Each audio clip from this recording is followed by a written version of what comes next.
up, gang? What's going on, everybody? So as per request, I got a bunch of requests recently in the live streams to do some unique content and some special content for everybody. So I got a request to do the Yankees' top international players of all time. And I have 6 for you, okay? And then I'm going to pivot to some other videos. I have a whole bunch of stuff. I have a 2-part Aaron Judge series as well that's going to come too this offseason. So if you're not subscribed to this channel, make sure you do that now so you don't miss it. And again, no punches pulled here. We keep it straight up with everybody, whether people like it or not. And your opinions are always welcome. You don't have to agree. You don't have to agree at all. And that's what we want. It makes the channel better.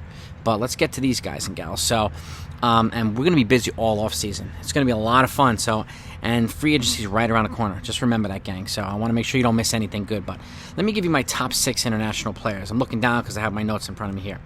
Number 5, Masahiro Tanaka. Okay, he was 78-46 as a member of the Yankees. He brought here on a 7-year, $155 million contract, and to be one of the top starters. And he was one of the top starters, one of the most reliable starters until essentially he started to break down a little bit and wasn't able to go into the 5th inning or past the 5th inning. So the Yankees wound up letting him go back to Japan. But 3.74 ERA. That he had an average, 162 game average of 15-9 per season. So that's a hell of an average. 1,054 innings pitched and 991 strikeouts. So, and again, he was one of the top Yankee starters for several years. And he held things together, too. He had a partially torn UCL and never got Tommy John surgery the entire 7 years he was here. Really, really impressive. And again, a classy guy, a great teammate, and one of the best I've seen, of course, come across the Yankees. So, and I love these guys. I really do. Next up is Alfonso Soriano. Yeah, Alfonso Soriano, man. One of my favorite Yankees, too, from the Dominican Republic. He also spent time in Japan. And I'll give you his career stats, and I'll give you his Yankee stats. 412 career Major League home runs, 1,159 ribbies. This guy's borderline, like, approaching Hall of Fame level. 270 career batting average. And with the Yankees, he had 121 home runs, and this is over a 7-year period with the Yankees. 343 ribbies, 807 OPS, 147 doubles, 10 triples, and 130 stolen bases. And he had some big-time clutch hits in the playoffs against in the World Series against the Diamondbacks twice, and a couple other walk-offs that he instigated as well. So he's another Yankee who played infield. He played third base. He was actually traded to Texas when the Yankees brought in A-Rod, and then he was brought back to the Yankees later on, which was kind of crazy too. But he's a Yankee, one of my favorites as well. So.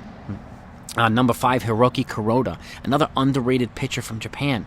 He was with the Dodgers first, okay, but then he came over to the Yankees, went 79-79 with a 3.45 ERA. He was also kind of held the rotation together too towards the top. He had 986 Ks and a 1.17 whip. Those are actually his career stats, I think.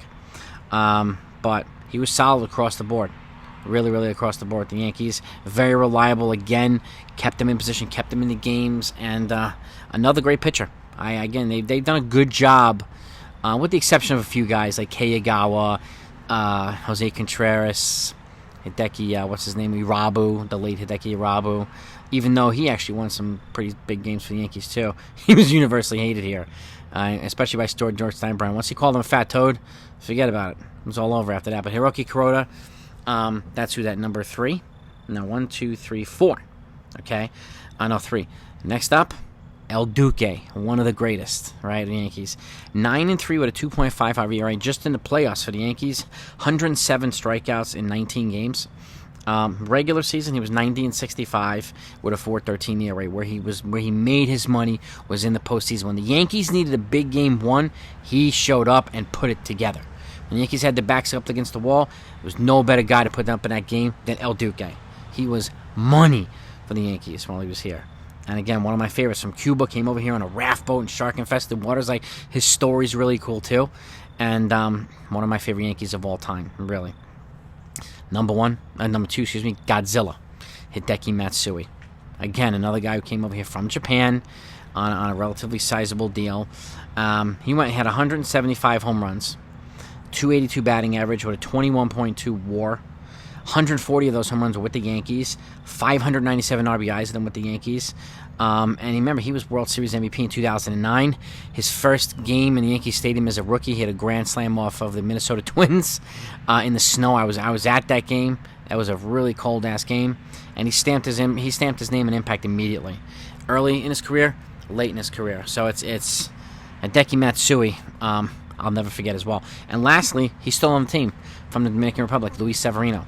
our number 3 starter, who the Yankees have a $15 million option to bring back in 2023. Let's see if they actually do that. But again, I think it'd be worth it to bring him back on a $15 million deal. He's one of the emotional spark plugs of this team. He's one of the few guys that actually shows fire on this team. There aren't many of them, but I like when they do it. And it's mostly the guys in the pitching staff that actually show some kind of fire, some kind of emotion, some balls. Him and Garrett Cole and a couple other guys. I mean, it's refreshing because we don't have that on the offensive side really, with the exception of Harrison Bader, who shows it on a regular basis. Luis Severino is one of these guys. I mean, he really, really is one of these guys. And again, 50-29 with a 3.39 ERA, 634 innings pitched, and 709 strikeouts. So he averages more than a strikeout per. And which, again, he's one of the younger dynamic pitchers. And I expect him to be back in 2023. I hope he is, and I hope he stays healthy. He's had some injuries over the last 3 or 4 or so years with Tommy John and some other things, so groin issues. But you could see when he's healthy, he's dominant. And I'm glad he's with the Yankees. And he was, I think, I might have been drafted. He was like 16 or something like that. He was young when he came here, and he came up through the system with like the baby bombers and one of the Gary Sanchez's of the crew. But he's pretty much the only guy in that whole group that has successfully had a decent career, particularly with the Yankees, and actually put it together. So I hope we continue to have success with Luis Severino. But that's my list, gang. That's my list. You let me know what you think. Like I said, I have a 2-part series coming up with Aaron Judge. It's going to be 3 players the Yankees should target and avoid if he stays, and then 3 players they should target and avoid if he walks. The lists are a little bit different, but they both matter because at the end of the day, I don't think much is going to happen until the Aaron Judge situation is resolved. Okay, is resolved. So, and then Cashman's going to use this ammunition now that he's not played well in the postseason. He's going to use that against him in contract negotiations.